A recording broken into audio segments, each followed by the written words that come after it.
हमारे out patient department के अंदर करीब करीब 25 से 30% पेशेंट्स यंग और एल्डरली एज ग्रुप के शोल्डर पेन के डायग्नोसिस के साथ आते हैं। नमस्ते दोस्तों, आज इस छोटी सी वीडियो के अंदर हम बात करेंगे यंग एंड एल्डरली पेशेंट्स के अंदर बड़ा एक कॉमन चीज़ जो है शोल्डर पेन। तो दोस्तों इस बारे में बात करेंगे कि इन सब में से जो बहुत सारे डायग्नोसिस हमारे पास रहते हैं, जिनमें shoulder impingement syndrome, rotator cuff tendinitis, biceps tendinitis, acromioclavicular joint की आर्थराइटिस, ग्लिनोह्यूमरल यानी गोले और कटोरे की आर्थराइटिस, ये बहुत सारे डायग्नोसिस हमारे पास आते हैं जब हम एक शोल्डर पेन के पेशेंट को देखते हैं। इन सभी डायग्नोसिस के अंदर से एक सटीक डायग्नोसिस तक पहुंचना और उसका इलाज करना, ये हमारा एक बेसिक काम होता है। यंग एंड एल्डरली दोनों ही एज ग्रुप्स के अंदर दोस्तों एक बहुत कॉमन फैक्टर रहता है जो कि पेन जनरेटिंग सोर्स रहता है इन पेशेंट्स में। इसको हम बोलते हैं rotator cuff. Rotator cuff basically अगर हम एनाटॉमी को समझें शोल्डर जॉइंट की, यानी बनावट को समझें शोल्डर जॉइंट की, तो उसके अंदर एक गोले और कटोरे का जोड़ होता है शोल्डर, और इस बॉल को इस सॉकेट के अंदर चलाने वाली कुछ मांसपेशियां होती हैं जो बॉल के आगे, बॉल के ऊपर और बॉल के पीछे की तरफ लगी होती। इन्हीं की मांसपेशियों की मूवमेंट से ये बॉल सॉकेट के अंदर घूमता है, ऊपर उठता है, आगे को जाता है और पीछे को आता है। तो ये बहुत सिंपल सी एक बात है कि किसी भी जोड़ का जो पावर हाउस होता है वो उसकी मांसपेशियां होती हैं। तो दोस्तों जानेंगे कि कंधे के अंदर की जो मांसपेशियां हैं जो ऊपर से सतह पे दिखती है, इसको हम डेल्टॉइड बोलते हैं, जो कि एंटीरियर, लैटरल एंड पोस्टीरियर डेल्टॉइड्स में हम 3 भागों में बांटते हैं। और इसी के अंदर जो डीपर लेयर होती है, जहाँ पर इस बॉल और सॉकेट की बात पर हम आते हैं, तो इसके अंदर एक मांसपेशियों का ग्रुप होता है जिसका नाम हमने लिया रोटेटर कफ। तो इस अंदर की मांसपेशियों के ग्रुप के अंदर 4 मांसपेशियां होती हैं, जिनमें सुप्रास्पाइनेटस, इंफ्रास्पाइनेटस, टीरिस माइनर और सबस्कैपुलरिस के नाम से 4 मसल्स होती हैं। सुप्रास्पाइनेटस बेसिकली इस गोले के ऊपर लगी होती है, जो जब सिकुड़ती है तो ये गोला ऊपर की तरफ हाथ उठता है। इसी के आगे की तरफ एक सबस्कैपुलरिस नाम से एक मसल होती है, जो कि जब सिकुड़ती है तो गोला अंदर की तरफ घूमता है। और जो पीछे की तरफ 2 मांसपेशियां होती हैं, उनमें इंफ्रास्पाइनेटस और टीरिस माइनर करके 2 मसल्स होती हैं, जिनके सिकुड़ने से गोला या कंधा बाहर की तरफ घूमता हुआ नजर आता है। तो दोस्तों इनमें सबसे कॉमनली जो इंजर होती है मसल, वो आमतौर से हम लोग कहते हैं कि सुप्रास्पाइनेटस का जो धागा है यानी टेंडन है, वो इंजर होता है। यंग और एल्डरली दोनों ही एज ग्रुप्स के अंदर कॉजेज ऑफ इंजरी यानी कि चोट लगने के या उस मांसपेशी के फटने के कारण अलग अलग होते हैं, पर उन दोनों ही एज ग्रुप्स के अंदर ये सिम्टम्स करीब करीब सिमिलर होते हैं। यंग पेशेंट्स के अंदर रोटेटर कफ इंजरीज के अंदर ऊपर से कुछ वजन गिर जाना, या पीछे से कंधे के ऊपर चोट लगने की वजह से कंधा निकल जाना, या किसी एक रेपिटेटिव मूवमेंट पे, यानी कि जैसा एक थ्रोइंग एथलीट रहते हैं उनके अंदर जो ये एबडक्शन, एबीडक्शन और एक्सटर्नल रोटेशन की जो ये रेगुलर मूवमेंट्स होती हैं, इनकी वजह से मांस में धीरे धीरे सूजन आती है, जिसे टेंडिनाइटिस कहते हैं, और धीरे धीरे मांस में वो पार्शियल टीयर्स या कंप्लीट टीयर्स में कन्वर्ट हो जाता है।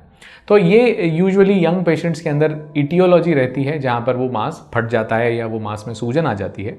और एल्डरली पेशेंट्स में इसके विपरीत हम लोग देखते हैं कि कहीं पर भी चोट लगना या झटका लगना या गिर जाने की जैसी हिस्ट्री, क्लियर हिस्ट्री हमें एल्डरली एज ग्रुप में कई बार नहीं मिलती। हम लोग इस चीज़ को रिपीटेडली पूछते हैं, बट हमें all we get through is a trivial trauma. Trivial का मतलब जो सिग्निफिकेंट नहीं होता।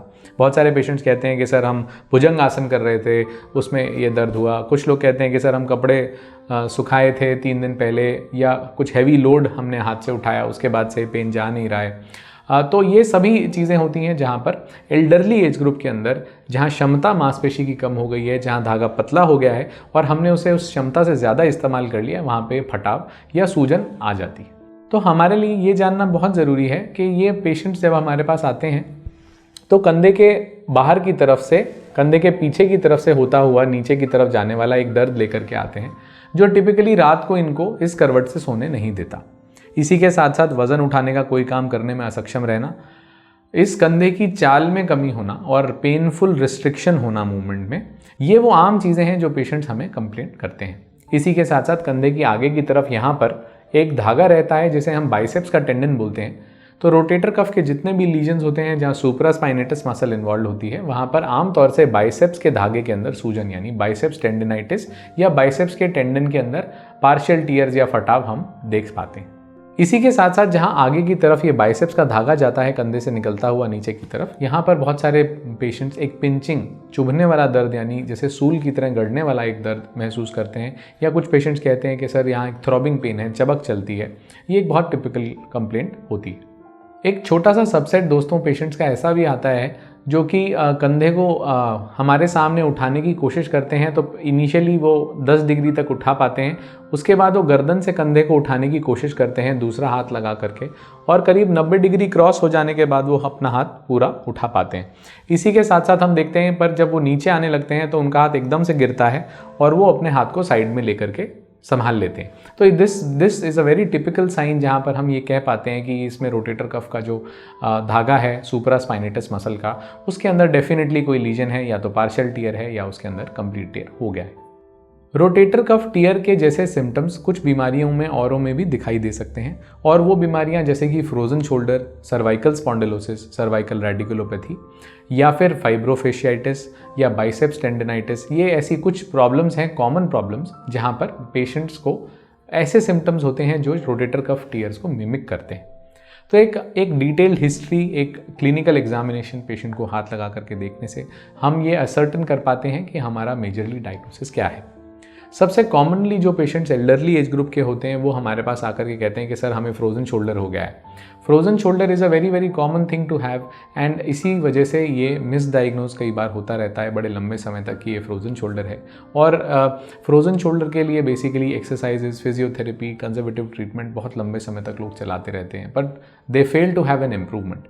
इन्हीं पेशेंट्स में जब हम एक क्लिनिकल एग्जामिनेशन करके देखते हैं तो हम निर्धारित कर पाते हैं कि जो गोला कटोरे के अंदर चलता है उसमें पैसिव रेंज ऑफ मूवमेंट, मतलब हमारे एग्जामिन करते समय आने वाली मूवमेंट पूरी रहती है। इसी चीज़ को जब पेशेंट को हम कहते हैं कि वो एक्टिव रेंज ऑफ मूवमेंट में कन्वर्ट करके खुद से हाथ को उठा करके देखें, तो वो ये काम करने में असक्षम रहते हैं। इसका बेसिक रीज़न रहता है loss of strength. Loss of strength दो कारण से हो सकती है कि या तो मांसपेशी फट गई हो, या फिर मांसपेशी में सूजन की वजह से दर्द इतना हो कि पेशेंट अपने हाथ को नहीं उठा पा रहा हो।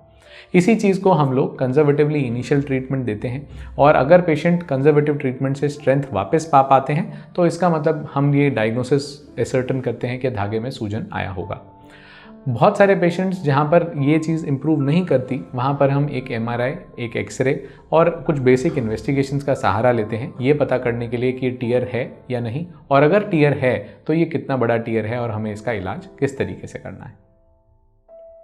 मेजॉरिटी पेशेंट्स जहाँ पर रोटेटर कफ टेंडिनाइटिस यानी रोटेटर कफ के धागों में सूजन आ जाती है, उस चीज़ को हम लोग कंजर्वेटिव ट्रीटमेंट से यानी कि medicine, rehab, physical therapy, ice packs, precautions से ठीक कर सकते हैं। बहुत सारे पेशेंट्स, एक मेजर सबसेट ऐसा रहता है जहाँ पर इन्हीं चीज़ों से आराम आ जाता है।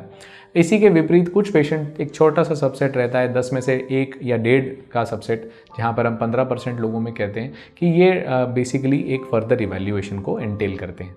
फर्दर इवैल्यूएशन के अंदर हमें जो चीज़ों में फटाव है, सूजन है, जहाँ पर भी चोट है, वो चीज़ हम बेसिकली डिलीनिएट कर पाते हैं, और इसी डिलीनिएशन के साथ साथ उसी के इलाज पर अग्रसर होते हैं। तो दोस्तों उम्मीद करता हूँ कि shoulder pain, rotator cuff tears और उसके ट्रीटमेंट के ऊपर ये जो छोटा सा वीडियो है आपको पसंद आया होगा। आपको कोई भी क्वेरीज रहते हैं तो आप हमें मैसेज या इनबॉक्स कर सकते हैं। Thanks for watching.